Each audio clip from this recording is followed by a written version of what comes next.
any water go down the wrong pipe?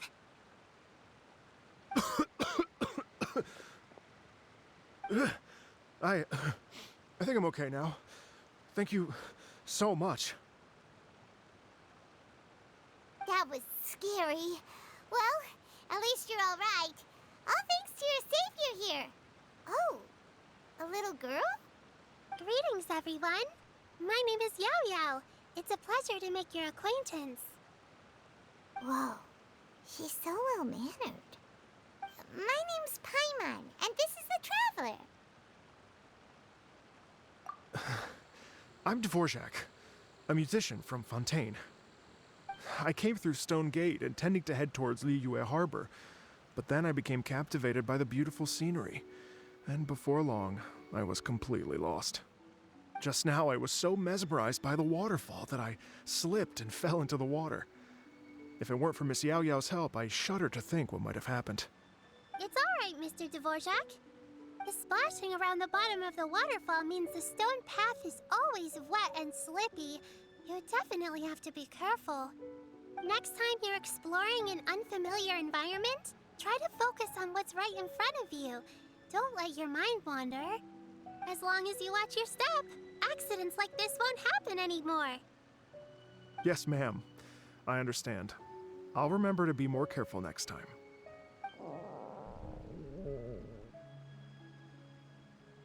Oh, are you hungry, sir?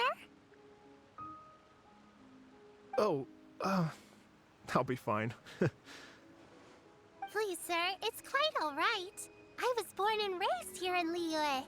It's only natural for me to extend my hospitality to any guests who are passing through. I expect you still have quite a long journey ahead of you.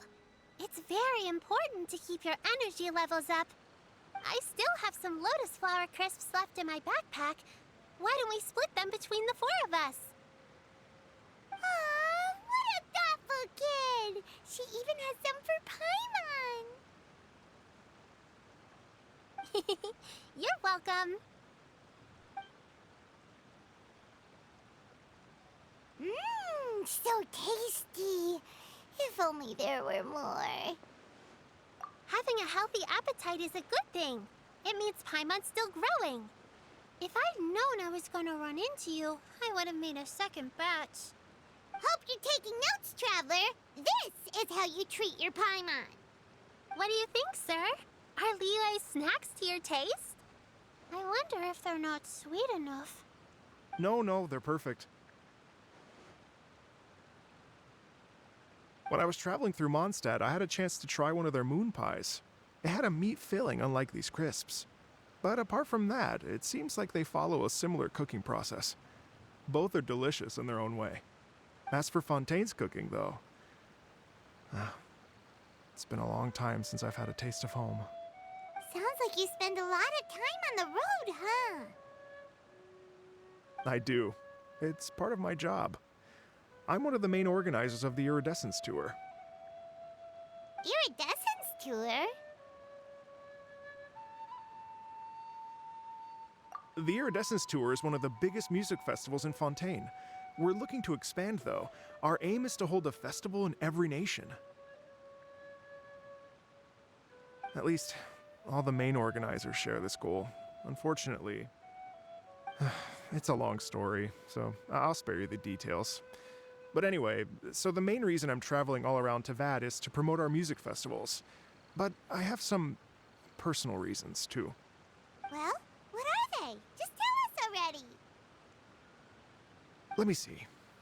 Well, to explain it in full, I'd have to start with a story from my ancestors. I don't want to take up too much of your time.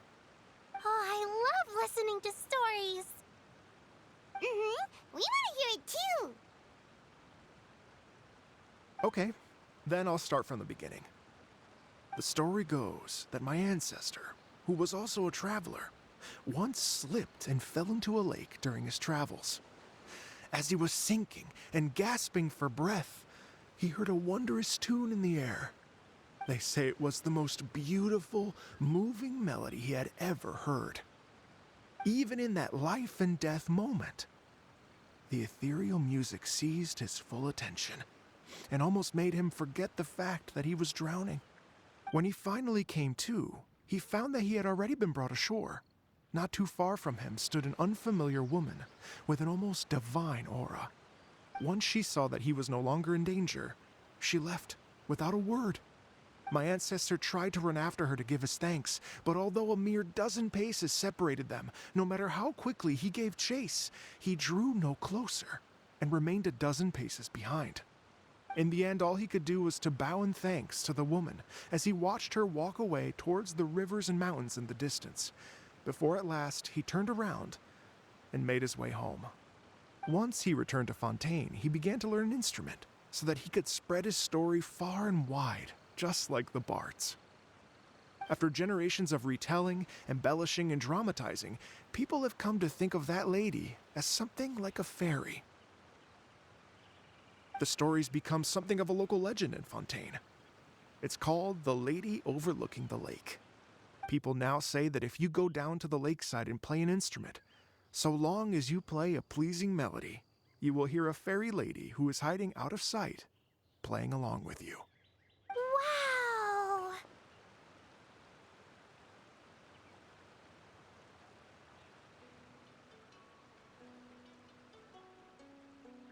Exactly. It may just be a legend to others, but for me, it's a real part of my family history. I wanted to find out the truth of this tale, so I decided to retrace my ancestors' steps and search for that lady's modern-day descendants. Of course, there's no way of knowing where my ancestor fell into the lake all those years ago, so I always knew that the search would be akin to looking for a needle in a haystack. I've spent many years on the road now, and I'm nowhere near as fit as I was in my youth. The wish that I've spent half my life chasing after has now become something of an obsession. Well, I haven't lived half of my life yet, but still, I understand how you must feel. Paimon too! It's like... imagine if you saved the center of a lotus flower crisp, which is the best part, by the way, because you wanted to eat it another day. But then suddenly, sploosh! It falls into the water, never to be seen again! Paimon would definitely remember that for the rest of her life. There's no need to feel sorry for me. I've made some progress over the years. For example, I've concluded that the story must have taken place in Liyue. Oh, so you finally found a lead? Yes, in fact, that's an intriguing story in and of itself. I'd always known that Mondstadt is the city of song and freedom, but more recently, I heard that the Anemo Archon returned to Mondstadt for a festival in the fall, and learned that he himself is a patron deity of music. So I prayed for the Anemo Archon's guidance in the Mondstadt Cathedral, and as soon as I set foot back outside the front gate, I noticed a cluster of leaves being blown in the wind further and further west, towards Stone Gate. A friendly local told me that this meant the wind was guiding me in the direction of Liyue, so I followed their advice and made my way here. Right? You get it. I knew I'd find someone that agrees with me eventually. Are you sure?